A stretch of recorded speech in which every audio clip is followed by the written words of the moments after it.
Dari Maluku Tengah kita ke SBT Tribuners, lagi curah hujan tinggi dan buruknya drainase picu genangan air di Kampung Buton, Kota Bula. Jalan raya di kawasan Kampung Buton, Desa Limumir, Kabupaten Seram Bagian Timur atau SBT, kembali tergenang setelah hujan mengguyur Kota Bula dan sekitarnya. Selasa 7 Oktober 2025 sore. Pantauan tribunalpun.com, ketinggian bahkan mencapai lutut orang dewasa. Akibatnya, aktivitas lalu lintas pun terganggu. Setengah ruas jalan tampak sulit dilalui kendaraan roda 2 maupun roda 4. Sementara sisi lainnya mulai surut mengikuti dataran rendah di sekitar lokasi. Pengendara terpaksa bergantian melintas agar tidak terjebak di tengah genangan. Juga sempat terjadi kemacetan saat jam pulang kantor. Salah satu pengendara, Labudi, 36 tahun, mengaku kondisi itu berulang kali terjadi saat hujan dengan intensitas tinggi mengguyur.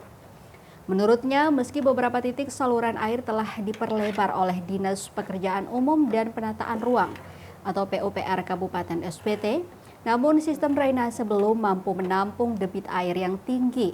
Selain menutup ruas jalan utama, air juga menggenangi sejumlah rumah warga di tepi saluran.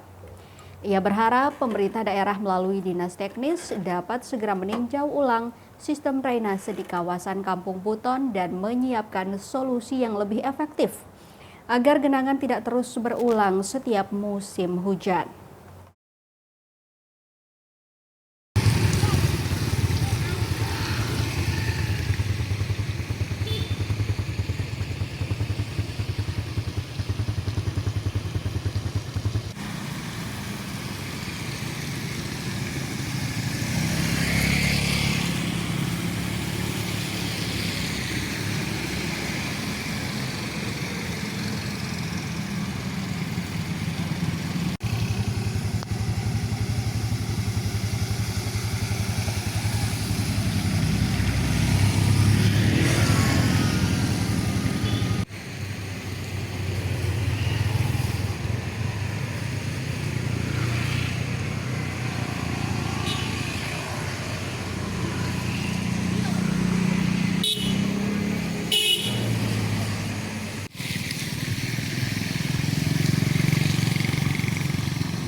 Download Tribun X sekarang, menghadirkan lokal menjadi Indonesia.